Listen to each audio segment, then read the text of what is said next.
शिव महापुराण यहाँ तक विष्णु पुराण करती है, स्कंद पुराण वर्णन करती है, कार्तिक खंड वर्णन करता है कि तुलसी का क्यारा गोल है, चौकोर है, षडाकार का है। उसका भी प्रमाण हमारे शास्त्र में लिखा हुआ है कि अगर तुलसी का कुंड गोल है तो वो ऐश्वर्य प्राप्त करता है, तुलसी का कुंड चौकोर है तो वो वंश की वृद्धि करता है, तुलसी का कुंड अगर षडाकृति का है, 6 फलक वाला है तो वो घर में संपदा की वृद्धि करता है। ये तुलसी के कुंड का भी प्रमाण हमारे यहाँ शास्त्र में लिखा हुआ है कि कुंडा कैसा होना चाहिए, तुलसी के कुंड की आकृति कैसी होना चाहिए, तुलसी का कुंड होना कैसा चाहिए, उसका भी प्रमाण हमारे यहाँ स्कंद पुराण में लिखा हुआ है, विष्णु पुराण में लिखा हुआ है कि आपको क्या किस रूप में चाहिए। पर जगत है ना, दुनिया के आगे हाथ फैलाओ, जाकर निवेदन करो, यहाँ वाले बाबा के पास हो या वहाँ वाले बाबा के पास हो या उसके पास हो या उसके पास हो या जगत के पास जाओगे, दुख पाओगे, रुपया खाएंगे, चूना लगाएंगे, धक्के मार कर निकाल देंगे, 2-4-8 दिन घुमाएंगे फिराएंगे, कल आना परसों आना नरसों आना, ऐसा करना वैसा करना, बाबा यही घुमाते रहेंगे और तुम्हारे धन का चूना लगाते रहेंगे। पर निवेदन है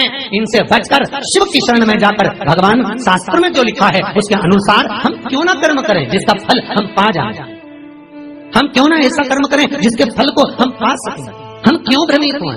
हमारे यहाँ तुलसी के कुंड का भी विधान है, गोल कुंडा है ऐश्वर्य, चौकोर कुंडा है।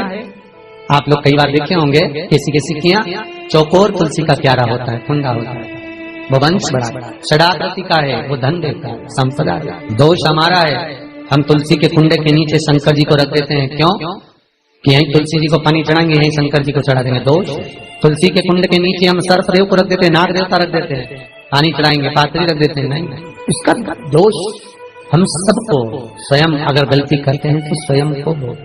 कैसा कुंड हो, 7 तरह के कुंडों का व्याख्यान तुलसी के रूप में कहा गया है।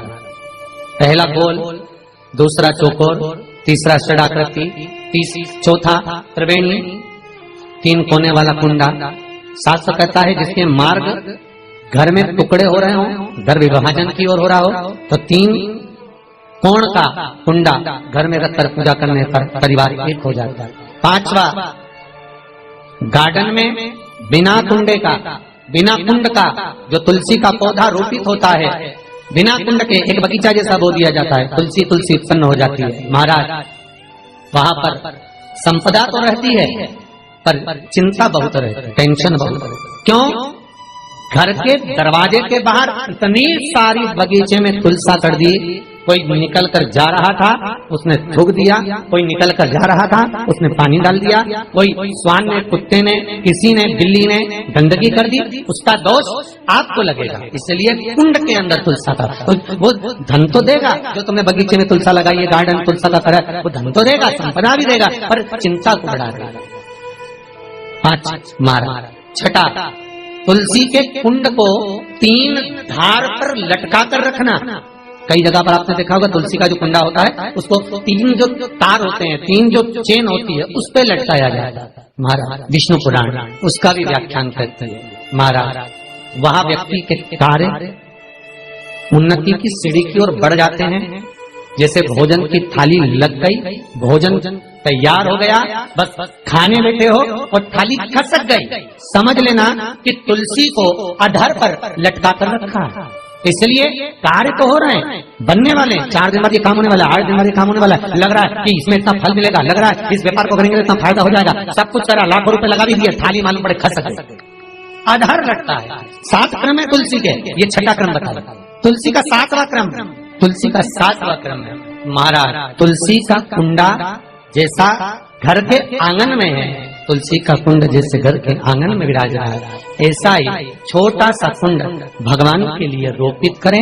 प्रतिदिन भगवान की सेवा करते समय तुलसी का कुंड सम्मुख रखकर उसकी आराधना करना, फिर उस कुंड को वापिस बाहर ले जाकर रखना, फिर दूसरे दिन पूजन के समय पर कुंड को लाकर रखना। हम तो यहाँ तक कहते हैं विष्णु पुराण गर्ग संहिता कल्याण का तुलसी अंग यहाँ तक वर्णन करता है कि आप पूरे साल ये नहीं कर सकते तो कम से कम कार्तिक के महीने में भगवान के सामने तुलसी का छोटा कुंड, चौकोर वाला, गोल नहीं, चौकोर कुंड लाकर भगवान के सामने रखकर छोटा सा कुंड का पूजन कर भगवान के साथ उस कुंड को वापस बाहर विराजमान करें, फिर कल लेकर आए, फिर विराजमान करें।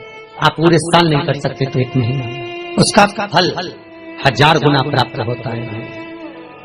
तो किस चीज के लिए कहा गया कि तुलसी का कुंडा एक बाहर हो, एक घर के अंदर मंदिर के सामने पूजन के लिए रखा जाए? तो कहते हैं उस घर में वैभव, सत्ता, संपदा, लक्ष्मी, समृद्धि, शांति की कभी कमी नहीं है, कभी प्राप्ति, सुख की, आनंद की। 7 तरह के कुंड, 7 तरह के तुलसी के रोग का वर्णन हमारे यहाँ विष्णु पुराण में किया गया। आप किस भाव से कर रहे हैं ये आपके महाराज। स्त्रियों के, नारियों के जितने भी रोग होते हैं, बीमारियां होती हैं, रजोधर्म से जुड़ी हुई जो भी तकलीफें होती हैं, उसका भी व्याख्यान देवी भागवत में स्पष्ट कहा गया। गुलर का फूल अर्थात जो देवी जी को, माता जी को जो घंटी वाला फूल चढ़ता है लाल कलर का, गुलर का फूल माता के चरणों को छुआकर, तुलसी के पौधे का स्पर्श कराकर जो नारी को रजोधर्म से जुड़ी हुई परेशानियां होती हैं, उसके अंतर्गत वो फूल तुलसी का पौधा दिखाते हुए खिला दिया जाता है।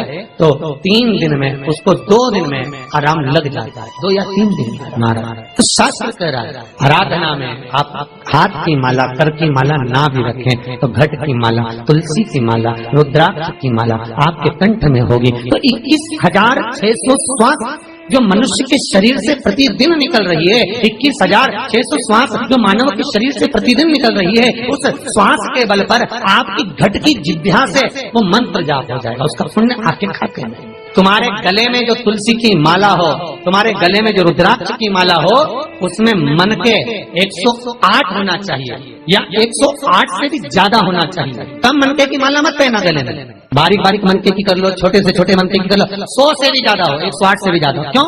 क्योंकि गले में अगर तुलसी की माला होगी, गले में रुद्राक्ष की माला होगी, भले तुम्हारे मुख से नाम ना निकले, भले तुम्हारे हाथ में करमाला ना आए, भले तुम भगवान का नाम जपो ना जपो, भले तुम भगवान को भोग लगाओ ना लगाओ, भले तुम तीर्थ जाओ ना जाओ, पर गले में अगर तुलसी की माला या रुद्राक्ष की माला तुम्हारे गले में है तो चिंता मत करना, तुम्हारी श्वास जितनी निकलेगी, 21,600 श्वास जो मनुष्य के शरीर से प्रतिदिन निकल रही है, वो 21,600 श्वास के मनके का फल तुम्हें रोज का प्राप्त हो जाएगा। बस ध्यान रखना, गले में मन का होना जरूरी है, गले में माला होना